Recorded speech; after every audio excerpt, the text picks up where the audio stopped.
هل تريدون من هذا الجيل أن يحرر الأقصى أو يسترد الجولان أو أن يطرد الغزاة من العراق؟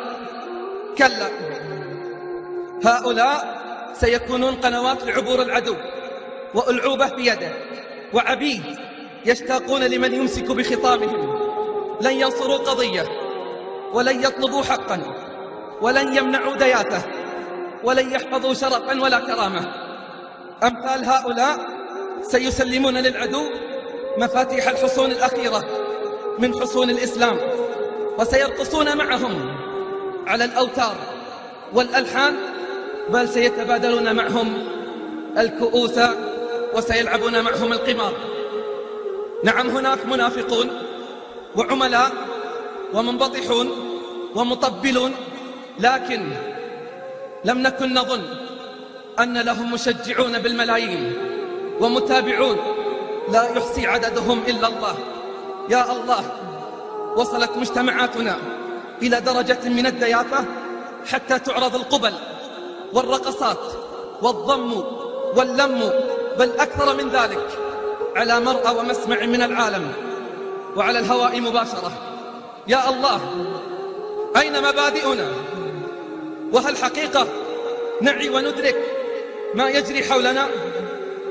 إذا مات الإسلام في قلوبنا فأين نخوة العربي الأصيل؟ ألهذا الحد تخنث الرجال؟ ألا وأسفا على الدين وأسفا على الرجولة. أقسم بالله العظيم أن مجتمعا يتربى على مثل هذا فلا خير فيه ولا يستحق البقاء، ولا يرجى منه يوما أن يغار أو يفزع للإسلام. وبذلك يكون اليهود وعباد الصلبان وعملاؤهم قد نجحوا في تغريب مجتمعاتنا وسلخها من هويتها، فلا دين ولا عزة ولا حتى أدنى كرامة.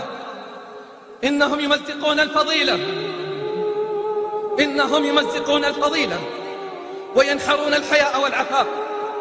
عروض يومية مسموعة ومرئية ومشاهد حقيرة وساقطة ومائعة يراها كل شبابنا وبناتنا لتزرع في نفوسهم أبشع صور السقوط والانحطاط.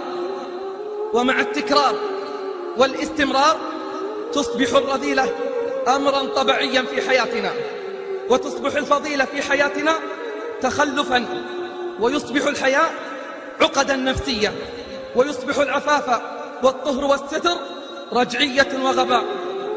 ولا زلنا نقدم لهم التنازلات علهم يرضون عنا، فهل سيرضون؟ أنا أقول لكم، متى سيرضون؟ لن يرضوا حتى تدخل الفاحشة والرذيلة كل بيت، ولن يرضوا حتى يرتكب الزنا في الطرقات والحدائق بل وعند أسوار المساجد. والله لن يرضوا حتى يقول الأب لابنته: لا تتأخري مع أصحابك، وانتبهي لا تجلبي لنا ذو الوعاظ. تدرون متى سيرضون؟ سيرضون إذا تحول المسلمون جميعا إلى يهود ونصارى وكفار، وما أظنهم سيرضون، وما أظنهم سيرضون.